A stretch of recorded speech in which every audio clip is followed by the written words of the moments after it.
Hai teman, selamat datang di channel Sekate New.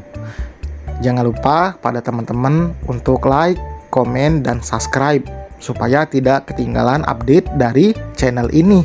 Mimin ucapkan terima kasih. Selamat menyaksikan. Terpaksa menikahi Pak Ustadz, season 3, bab 14. Hana masih ingat lelaki itu yang kemarin meminta nomor ponselnya. Ia tidak ingin ada urusan dan berniat langsung masuk. Rafael refleks memegang tangan Hana. "Tunggu. Mas, tolong lepasin tangan saya." Hana mencoba melepaskan cengkeraman tangan Rafael, tapi tangannya kalah kuat. "Kita bicara sebentar." "Iya, tapi lepasin tangan saya." Hana tetap berontak. Tepat saat tangannya terlepas, dari kejauhan Syafiq baru menyadari Hana tidak sendirian. Ia dan Matiin di belakangnya langsung berjalan mendekati Hana. "Kenapa belum masuk?" tanya Syafiq pada sang anak. "Ini juga mau masuk." Hana bisa bernapas lega karena ada sang ayah yang datang. Ia sekilas bertatapan dengan Matiin dan keduanya langsung memalingkan pandangan. Bukan karena tidak suka, hanya ingin menjaga mata. "Sebentar lagi akan dimulai, Pak Ustadz," ujar Matiin mengingatkan. "Iya, mari kita masuk." Syafiq juga sekalian mengajak Rafael. Rafael tentu bertanya-tanya sosok Syafiq karena terlihat begitu dekat dengan Hana. Ia berjalan di belakang Syafiq dan Matiin. Rafael sengaja ingin mengikuti kajian untuk menambah ilmu. Ia tadinya ingin mengajak Derry, tapi lelaki itu menolak. Rafael juga tidak menyangka akan bertemu dengan Hana. Untuk pertama kalinya, ia menghadiri taklim seperti ini. Biasanya mendengarkan ceramah sedikit saja, Rafael langsung enggan untuk menyimak. Sudah setingkat itu seriusnya Rafael untuk berubah. Ia akan pastikan selesai kajian untuk mendapatkan nomor asli milik Hana agar ia bisa berkomunikasi dengan gadis itu. "Alhamdulillah, Ustadz Syafiq sudah datang. Waktu dan tempat kami persilakan." Pembawa acara itu kembali berbicara. Rafael terlihat berpikir keras saat mendengar nama Syafiq. Setelah beberapa detik ia baru menyadari jika tadi malam ia berbalas pesan dengan orang yang mengaku bernama Syafiq. Wah, semoga aja Ustadz Syafiq nggak tahu kalau yang tadi malam chat itu gue. Kalau nggak, mau ditaruh mana muka gue? Batin Rafael. Ia sibuk dengan pikirannya sendiri sampai tidak mendengarkan saat Syafiq mengawali ceramahnya. Saat di pertengahan ceramah, baru Rafael kembali ke dunia nyata dan bisa mendengarkan dengan baik apa yang disampaikan oleh ayah dari Hana itu. "Beruntungnya Anda dengan punya teman yang soleh, berjamaah dengan imam yang soleh, puasa sama-sama, sering ikut-ikut misalnya dalam taklimnya.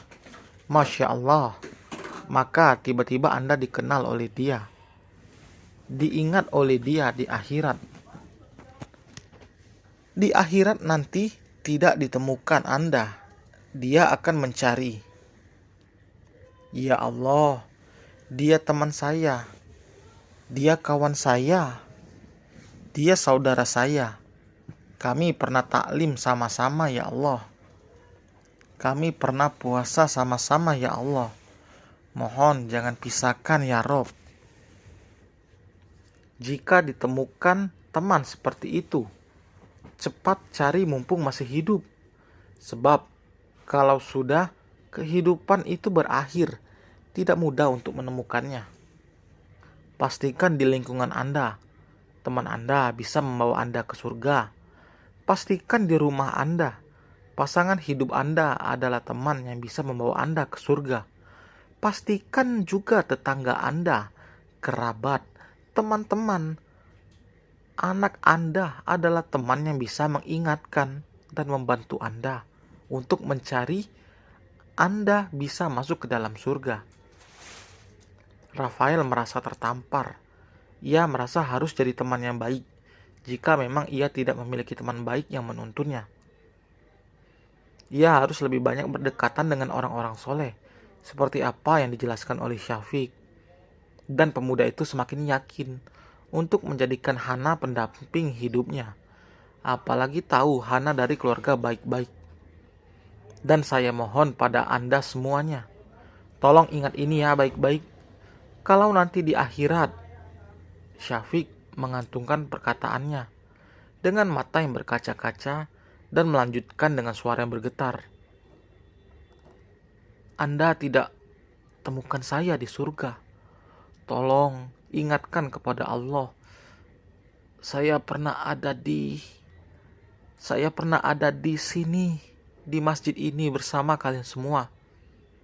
Bukan untuk mencari simpati atau membangun citra suci dengan cara menangis di depan jamaah. Apa yang Syafiq rasakan memang murni dari hatinya.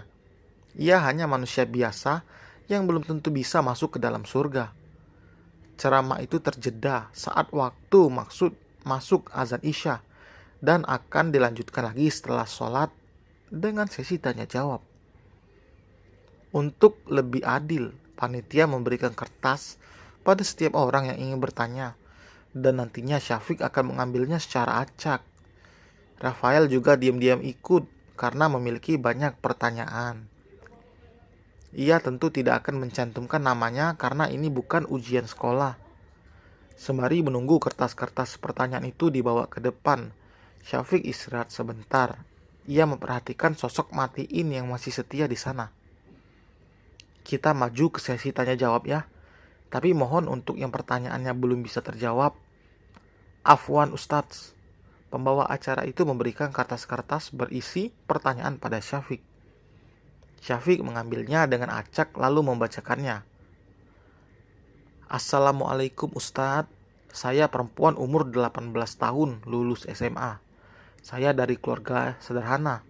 Insya Allah saya istiqomah ingin menikah. Wah, ini yang repot nih. Syafiq berhenti berbicara karena membaca deretan kata yang membuatnya kaget. Teruskan gak nih ya? Para jamaah tertawa melihat tingkah Ustadz tampan itu. Syafiq sedikit yang tadi dibaca diulanginya lagi. Saya istiqomah ingin menikah. Kalau saya boleh minta, maukah Ustadz jadi imam saya? Gelak tawa kembali terdengar. Entah siapa yang memberikan pertanyaan itu dari banyaknya jamaah yang datang. Tapi pertanyaan yang dibaca itu adalah pertanyaan itu, padahal Syafiq asal mengambil saja. Ia meminta salah seorang jamaah laki-laki untuk membaca ulang, meyakinkan jika memang pertanyaan itu benar, bukan hanya sekedar candaan saja. Saya jujurkan ini, yang nulis saya bawa ya. Nanti saya minta istri saya yang baca. Hana yang mendengar itu juga ikut tertawa bersama yang lain. Apalagi ia bisa membayangkan bagaimana cemburunya sang ibu. Hana tahu jika ibunya adalah orang yang pencemburu. Hana menunggu sang ayah yang belum keluar. Ia berdiri di dekat mobil agar nanti Syafiq tidak pusing mencarinya lagi.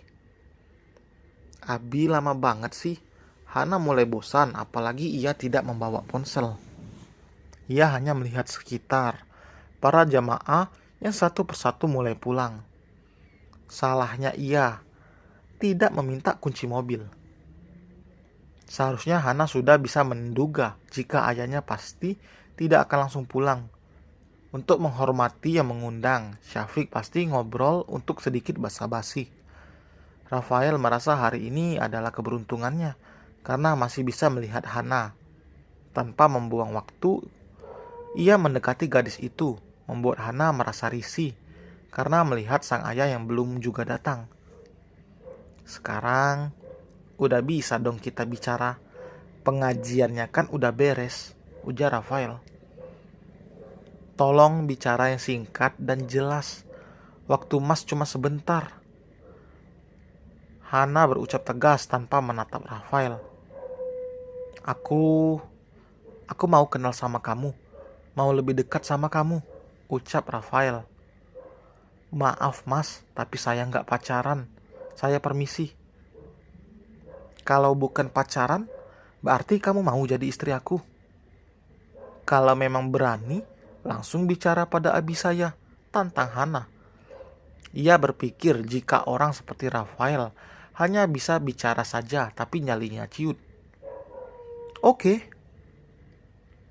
itu abi saya. Silakan mas langsung bicara kalau serius. Tanpa diduga Rafael mendekati Syafiq yang juga berjalan menuju mobil. Pak Ustadz, izinkan saya menikahi anak Pak Ustadz, ujar Rafael dengan tegas tanpa basa-basi. Hana yang mendengarkan itu membulatkan matanya, tidak percaya. Ia kira Rafael akan melengos pergi setelah ditantang. Ternyata dugaannya salah. Syafiq mengerinyit. Anak saya yang mana? Itu. Tidak hanya Syafiq yang kaget saat Rafael mengarahkan telunjuknya pada Hana yang berdiri mematung. Matiin yang ada bersama Syafiq pun tidak kalah kaget. Dan selesai teman. Wah,